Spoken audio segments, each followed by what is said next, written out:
Aujourd'hui, on va parler de chat et plus spécifiquement de quel type de chat choisir en fonction de votre personnalité.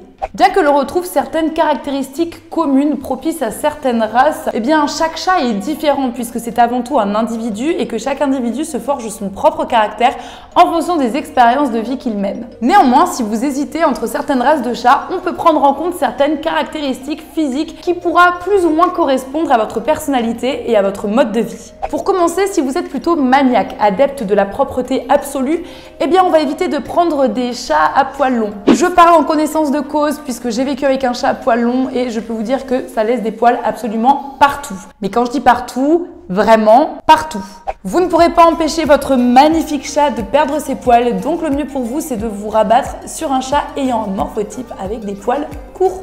Si vous êtes plutôt tête en l'air, du genre à oublier de vous habiller le matin ou à mettre votre courrier dans le frigo, eh bien je vous déconseillerais de prendre une race de chat qui nécessite un entretien régulier. Je pense comme précédemment aux chats à poils longs qui ont besoin d'être brossés le plus souvent possible pour éviter qu'il y ait des nœuds et des bourres, mais également aux chats avec les museaux écrasés qui ont besoin d'avoir les yeux nettoyés quotidiennement, ou encore les chats sans poils, les tout nus comme je les appelle, qui nécessitent un entretien cutané régulier et rigoureux. Qu'on se le dise, ça va vous rajouter une charge de travail supplémentaire et ce n'est pas le but, surtout si vous avez déjà du mal à vous occuper de vous-même. Pour vous, il faudra privilégier un chat plus autonome qui ne nécessite pas de soins particuliers, qui pourra faire sa toilette tout seul et qui aura uniquement besoin de boire, de manger et de dormir et d'attention, c'est déjà un bon début. Si vous êtes une personne plutôt calme ou plutôt âgée, on va privilégier plutôt un chat adulte, puisque les chatons sont tout fous. Normal, ils découvrent le monde et ils découvrent le monde par le jeu et par les bêtises. Le chat adulte, quant à lui, aura déjà acquis les codes de vie et sera donc plus en cohérence avec votre mode de vie. Quant à la fameuse question de différence de comportement entre mâle et femelle qu'on s'est déjà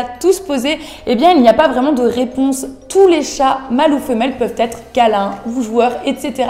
Tout dépend de la façon dont vous l'éduquez et de l'environnement dans lequel il a grandi. En résumé, il n'y a pas de grande différence entre les chats dits de race et les chats dits de gouttière. On retrouve globalement les mêmes caractéristiques propres aux félins. Ce qui forgera son caractère et sa personnalité, c'est à la fois l'environnement dans lequel il grandira et la relation que vous instaurez avec lui. Ce qui est important de prendre en compte, ce sont les caractéristiques physiques et l'entretien que ça peut demander en fonction du temps que vous aurez à lui consacrer. J'espère que cette vidéo vous a plu. Je vois qu'on approche très rapidement des 1000 abonnés, donc restez connectés, on va vous préparer un truc génial pour les fêter.